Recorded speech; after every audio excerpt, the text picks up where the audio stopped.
Have you ever lay awake at night, meticulously analyzing a casual conversation you had earlier in the day, agonizing over whether you said the wrong thing, subtly offended someone?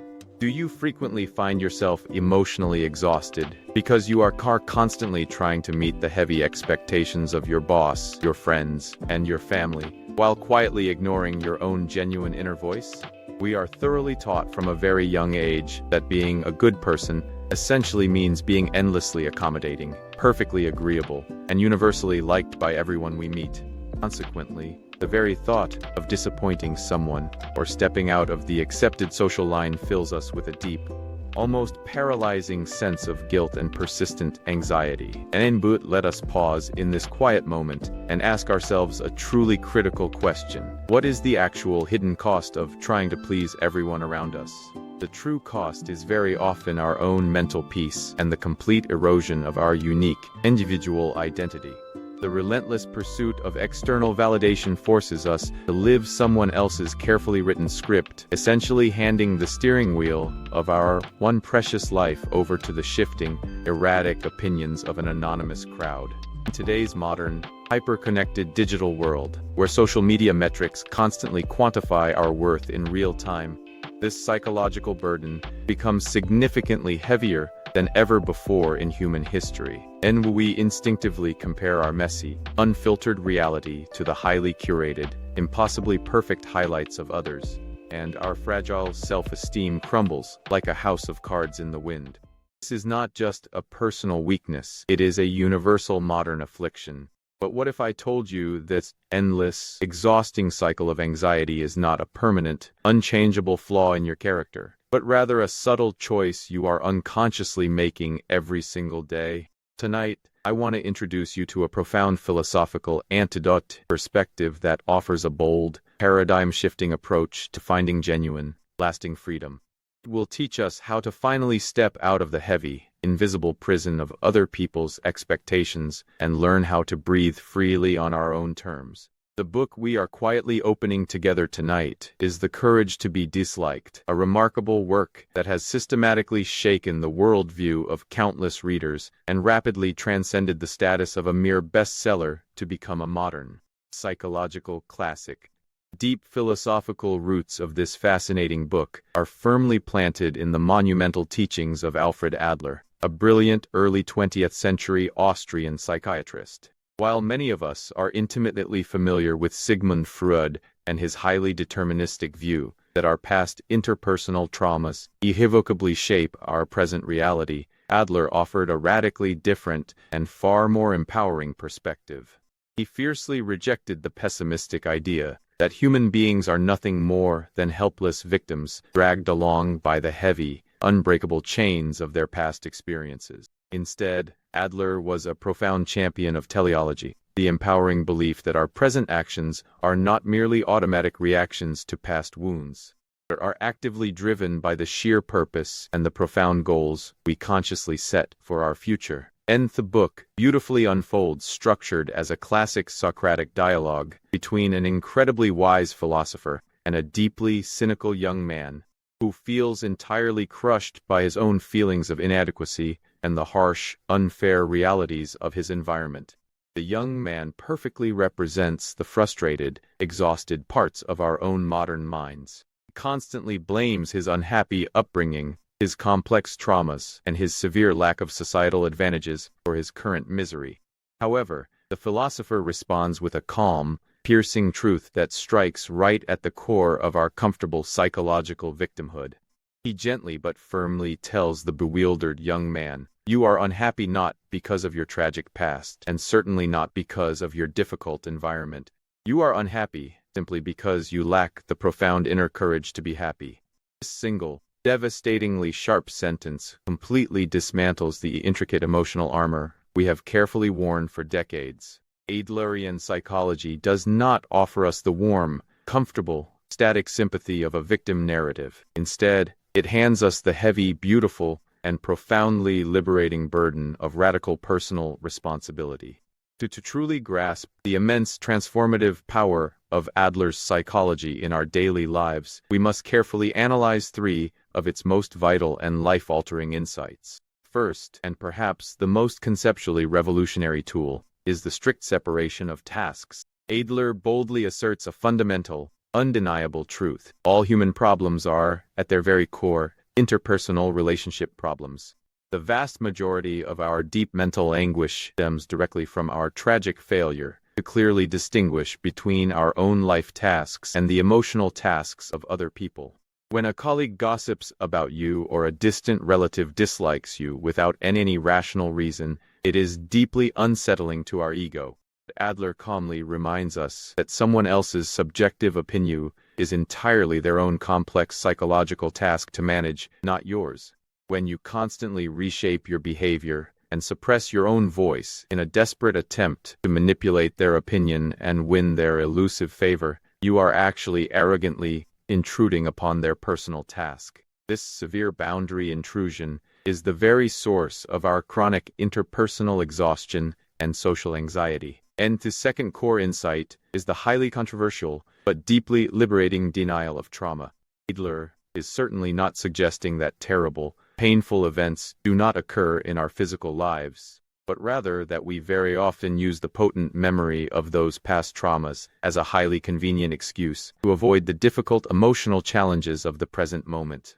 For example, rather than simply accepting the narrative that I am terribly insecure because I was severely bullied as a helpless child, Adler's teleology daringly suggests, I am unconsciously choosing to use the vivid memory of being bullied as a protective psychological shield, because I am deeply afraid of forming new vulnerable relationships and getting hurt again today.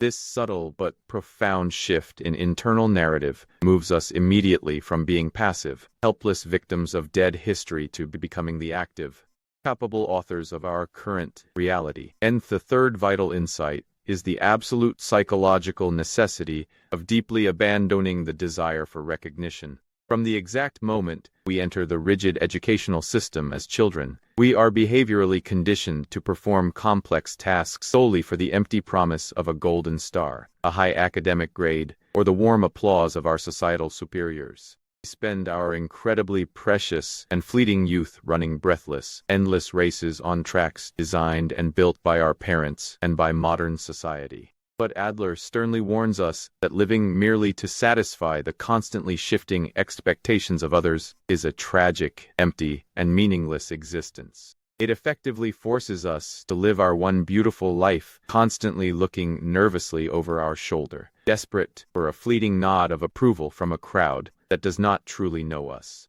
How exactly do we apply these rigorous, seemingly abstract philosophical principles to the highly chaotic noise of our daily, modern lives? Let us first look deeply at the familiar environment of the workplace. Imagine your demanding manager hands you a massive, highly unreasonable assignment right before you are scheduled to leave the office for the day. Your immediate, conditioned instinct might be to accept it passively, with a strained smile, deeply fearing that refusing will automatically make you look incompetent, uncooperative, or expendable. Applying Adler's strict separation of tasks changes this stressful dynamic completely. Your only true task in that moment is honestly assessing whether you can actually complete the work without sacrificing your mental health and personal boundaries. If you cannot do it, your specific task is to politely but firmly decline. How your manager emotionally reacts to your completely reasonable boundary, whether they become visibly angry, disappointed, or passive-aggressive is entirely their own psychological task to manage, not yours. You are absolutely not fundamentally responsible for their emotional regulation. And this same profound, protective principle must be rigorously applied to our closest, most intimate family dynamics. As anxious parents or loving spouses, we very often overstep healthy boundaries disguised as deep love and intense care.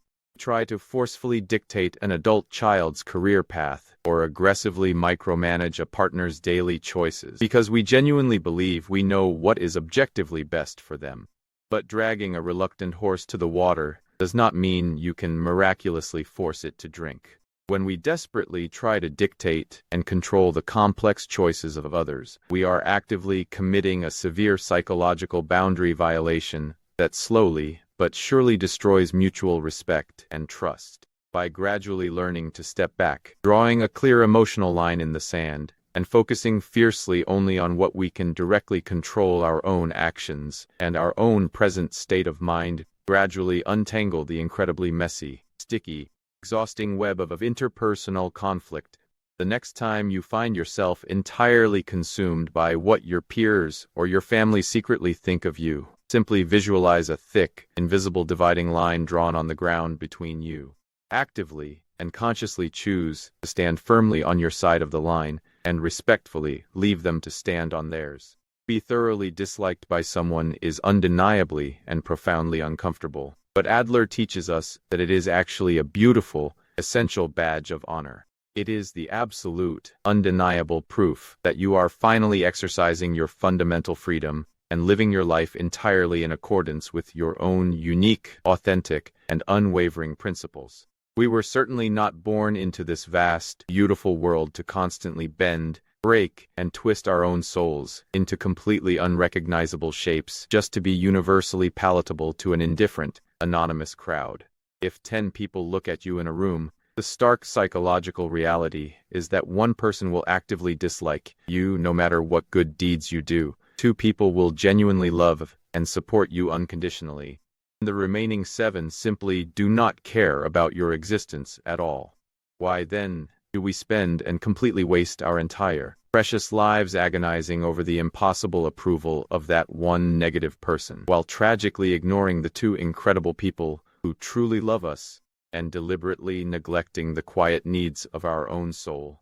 The courage to be disliked does not ever mean walking arrogantly through life being intentionally cruel, reckless, or deeply selfish to others. Rather, it is a profound, quiet declaration of interpersonal independence. It simply means having the quiet, unwavering, silent strength to calmly endure the misunderstanding of the surrounding world while remaining fiercely, beautifully loyal to yourself. True human freedom is the exact moment you slowly stop looking desperately at your own reflection in the shallow, highly distorted mirrors of other people's passing opinions. Tonight, as you finally lie in the quiet safety of your room, I invite you to gently and willingly lay down the heavy, exhausting armor of other people's crushing expectations. Give yourself the profound, radical, and ultimate permission to simply be yourself, completely unapologetic, entirely unbothered, and truly free. And if this quiet, reflective monologue has brought a much-needed moment of clarity or deep peace to your busy, racing mind today, please take a brief moment to subscribe to the BookDream channel and actively join our growing intellectual community. We will gracefully return next week with another profound philosophical text to help illuminate the deeper, richer meaning of our daily lives. Until then, always remember that your life is beautifully yours alone to live and direct. Have the bold courage to draw your boundaries, protect your peace, and rest well tonight.